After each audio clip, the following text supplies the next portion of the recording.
कहीं adjective use हो रहा है जो बेयर एडजेक्टिव होता है, मतलब रॉ एडजेक्टिव जो ओरिजिनली एडजेक्टिव होता है, ये ओरिजिनली एडजेक्टिव नहीं है, ये वर्ब से मॉडिफाई मतलब वर्ब से बनाया हुआ एडजेक्टिव है। तो ये 100% नहीं होता है कि कहीं अगर हम एडजेक्टिव यूज़ कर सकते हैं तो वहाँ पे हम पार्टिसिपल भी यूज़ कर सकते हैं, ठीक है। इस क्वेश्चन में उसी का यूज़ हुआ है। Females are not appointed in our college, कोई एरर नहीं है भाई, कोई एरर नहीं है। यहाँ पे गलती आपको लग सकती है तो इसका हमने डिस्कस कर लिया, फीमेल का प्लूरल है, प्लूरल वर्ब आ जाएगी। अब यहाँ पे तो कोई एरर है ही नहीं कि है, अगर लगता है तो फिर भी आप कमेंट करके बताएंगे। 12 क्वेश्चन देखें, दो जो भी नोट करने जैसा आपको लग रहा है कि भाई इसमें हमें नोट करने की ज़रूरत है या कोई कॉन्सेप्ट है तो वो आप नोट करते जाना। दो ग्रामर का मुझे ऐसा लगता है इंग्लिश ग्रामर एक साइंस के तरीके से है, मैथमेटिक्स की तरीके से, कहीं पे रटना नहीं है, कोई भी एक्सेप्शन नहीं है। अच्छा, हमें आती नहीं है और हम बताना चाहते नहीं है, इसलिए हम बोल देंगे कि ऐसा एक्सेप्शन है या फिर ये रूल है, याद कर लो, ये ऐसा कर लो, ये वैसा कर लो, ऐसा कुछ नहीं है। रूल कानून कहीं भी नहीं है, हर एक चीज़ का लॉजिक है। और समझने वाला अगर बच्चा समझना चाहता हो, टीचर बताना चाहता हो, तो हर एक चीज़ का लॉजिक है ग्रामर में, इवन हर लैंग्वेज में, क्योंकि लैंग्वेज रटने और एक्सेप्शन से तो नहीं बनी होगी, बनी होती तब तक हम लोग हर एक चीज़ भूल चुके होते, ठीक है। 12 क्वेश्चन है, based on the newspaper reports, ये आपका फ्रेज है, ठीक है, phrase based on the newspaper reports, तभी देखो यहाँ पर कॉमा लगा है। वी कैन कंक्लूड दैट, देखो कंक्लूड जो है हमारी ट्रांसिटिव वर्ब है और ट्रांसिटिव वर्ब लेगा डायरेक्ट ऑब्जेक्ट, ठीक है। और ऑब्जेक्ट जो होते हैं वो हमारे नाउन हो सकते हैं, प्रोनाउन हो सकते हैं और हमारे नाउन क्लॉज हो सकते हैं, ठीक है। ये चीज़ आपको याद रखना है। तो कंक्लूड दैट, ये हमारा क्लॉज है, that many accidents caused by reckless driving, ठीक है। देखो इस पार्ट में एरर है, अब इस पार्ट में एरर क्यों है, इस सेंटेंस को हम लोग थोड़ा सा डिटेल में समझने की कोशिश करेंगे। देखो आप लोगों ने क्लॉज पढ़े होंगे, क्लॉज आप लोगों ने पढ़े होंगे, कई टाइप के क्लॉज होते हैं हमारे, ठीक है। नाउन क्लॉज हो गया, रिलेटिव क्लॉज हो गया, एडजेक्टिव क्लॉज ही बोलते हैं हम, ठीक है। ऐसे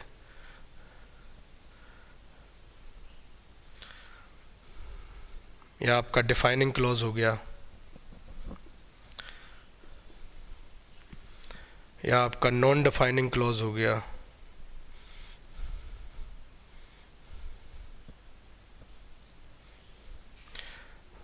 इसका हम लोग इंडिविजुअल मतलब डिस्कशन करेंगे कि नाउन क्लॉज क्या होते हैं, नाउन क्लॉज को किस तरीके से यूज़ किया जा सकता है। और हमारे इंग्लिश ग्रामर में या कॉम्पिटिटिव ग्रामर में इसका इन सारी चीज़ों का यूज़ है, ठीक है। पर बुक में नहीं है, डिफाइनिंग और नॉन डिफाइनिंग आपको मे भी किसी बुक में नहीं मिलेगा, जो कंपटीशन की बुक हैं हिंदी राइटर्स की उनमें नहीं मिलेगा। जैसे कि मैं यहाँ सेंटेंस लेते हैं, इससे आपको ये वाला कॉन्सेप्ट समझ में आ जाएगा। जैसे कि Canada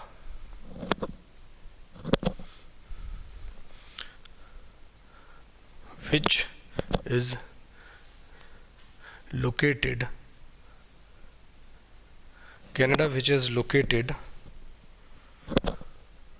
north of the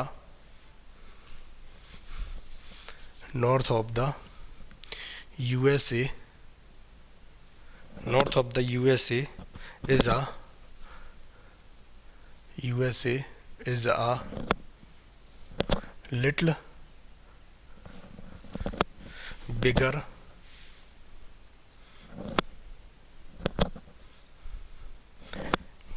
and much colder, ठीक है। कनाडा विच, अच्छा ये कॉन्सेप्ट लगभग सभी बच्चों ने पढ़ा होगा कि एक रिलेटिव क्लॉज का एक कॉन्सेप्ट होता है, जो हमारा सब्जेक्ट होता है स्टार्टिंग में, जो हमारा सब्जेक्ट होता है उसे रिलेट करने के लिए हम लोग रिलेटिव प्रोनाउन का यूज़ करते हैं, जो हमारा विच, दैट और हु ये सारे होते हैं, ठीक है। उसका इस जिसके लिए हम रिलेटिव प्रोनाउन का यूज़ करते हैं, उसका डिस्क्रिप्शन हम लोग यहाँ लिखते हैं, which is located north of the USA. ठीक है, ये तो एक्स्ट्रा पार्ट है आपको सेंटेंस को कंप्लीट करने के लिए, जो हमारा कॉन्सेप्ट समझने का पार्ट है वो ये है, विच इज़। अच्छा, यहाँ पर जो वर्ब आती है वो हमारी अकॉर्डिंग आती है इसके, इतना आपने पढ़ा होगा। ठीक है, अच्छा, इसी सेंटेंस को हम लोग ग्रामर में रिड्यूस्ड एडजेक्टिव क्लॉज के नाम से जानते हैं।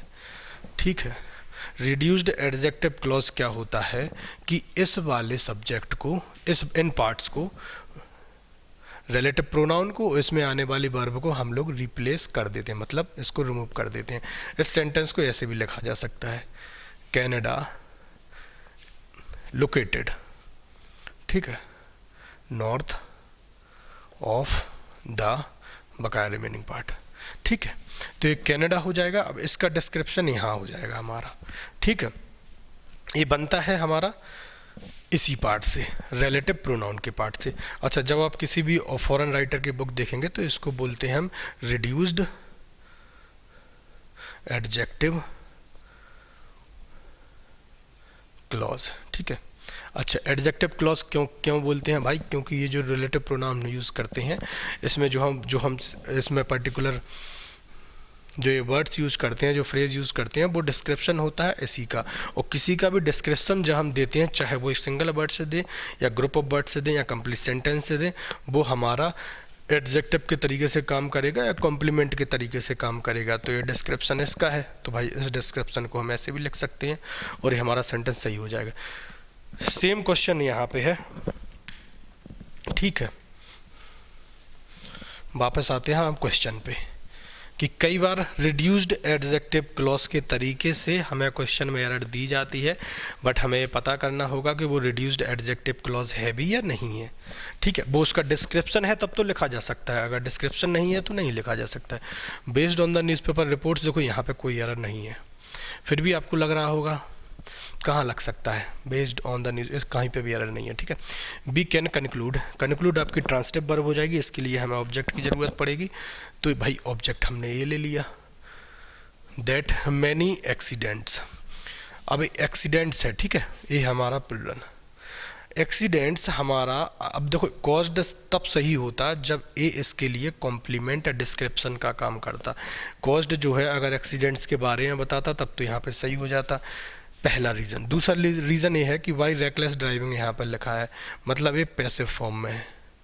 ठीक है, पैसिव फॉर्म में है, तो यहाँ पर हमें चेंज करना होगा, मतलब यहाँ पर हमें वर्ब लगानी होगी। एक्सीडेंट्स है तो यहाँ पर हमें प्लूरल वर्ब लेनी पड़ेगी। अब प्लूरल वर्ब के अकॉर्डिंग अब आप देख लो सेंटेंस किस टाइम में दिया गया है। We can conclude that many accident caused by reckless driving. ठीक है, सेंटेंस अगर प्रेजेंट का है तो प्रेजेंट की वर्ब लगा दो, सेंटेंस अगर पास्ट का है तो पास्ट की वर्ब लगा दो। ठीक है, हमारा पूरा टारगेट, स्टूडेंट का पूरा टारगेट, जैसे कि आप स्टूडेंट है, ठीक है, अगर मैं स्टूडेंट होता तो हमारा टारगेट सिर्फ क्वेश्चन को आंसर करने का नहीं होना चाहिए। 1000 क्वेश्चन हैं भाई, कितने क्वेश्चन कर लोगे? 10,000 क्वेश्चन कर लोगे आप? 1,00,000 क्वेश्चन कर लोगे? पर अगर कॉन्सेप्ट ही आपके क्लियर नहीं है तो क्या मतलब है क्वेश्चन के आंसर करने का? ठीक है, हर बुक में आंसर के बिन है। कोई भी पर्टिकुलर बुक उठा लो, किरण की, MB पब्लिकेशन, किसी की बुक उठा लो, पीछे हर एक चीज़ का सोल्यूशन के बिन है, अब रट लो वहाँ से। बस सिर्फ रटने से तो काम नहीं चलना है। ठीक है, इसलिए कॉन्सेप्ट, मैं हमेशा बोलता हूँ कॉन्सेप्ट पे अगर फोकस करोगे ना तो कभी भी लैंग्वेज में प्रॉब्लम नहीं आने वाली। तो ये सारे क्वेश्चन हमारे क्लियर हो गए। इस पार्ट में हमारा एरर हो जाएगा थर्ड पार्ट में।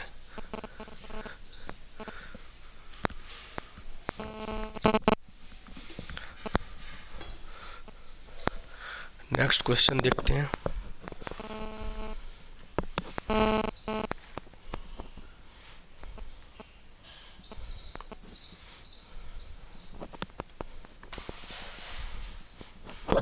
तो 14 क्वेश्चन क्या गिवन है हमारे पास। देखो, जब तक मैं क्वेश्चन नोट करता हूँ, अगर आपको कुछ नोट्स बनाने हो तो अपना लिख लें, अदरवाइज इतनी सी वीडियो पॉज आगे फॉरवर्ड कर लेना। Officer is angry on the clerk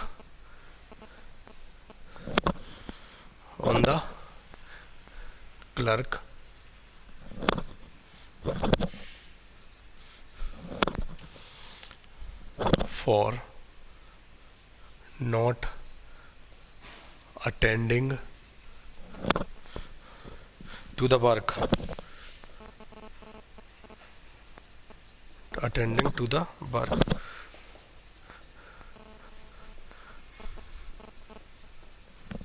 ये बड़ा बेसिक सा क्वेश्चन है.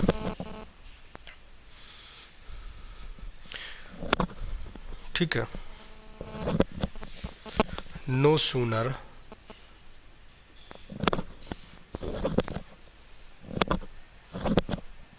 I had spoken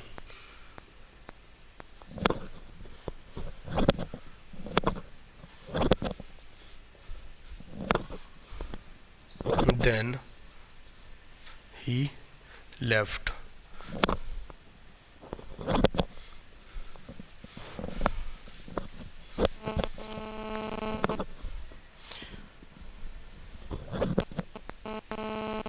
Computer education in universities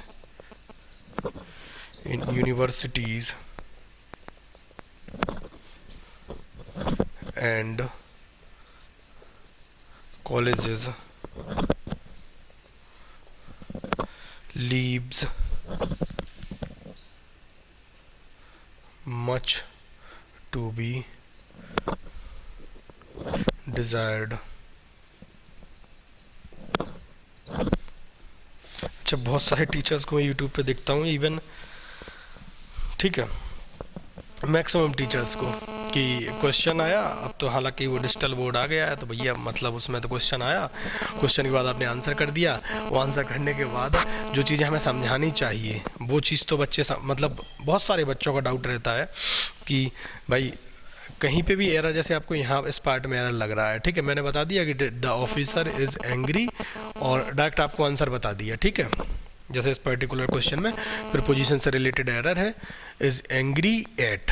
अब आपको समझ में आ गया, आंसर आपको मिल गया है. आंसर तो बुक में भी लिखा था, उस आंसर को हम क्या उखाड़ लेंगे, उस आंसर का मतलब मिल भी जाएगा. अगर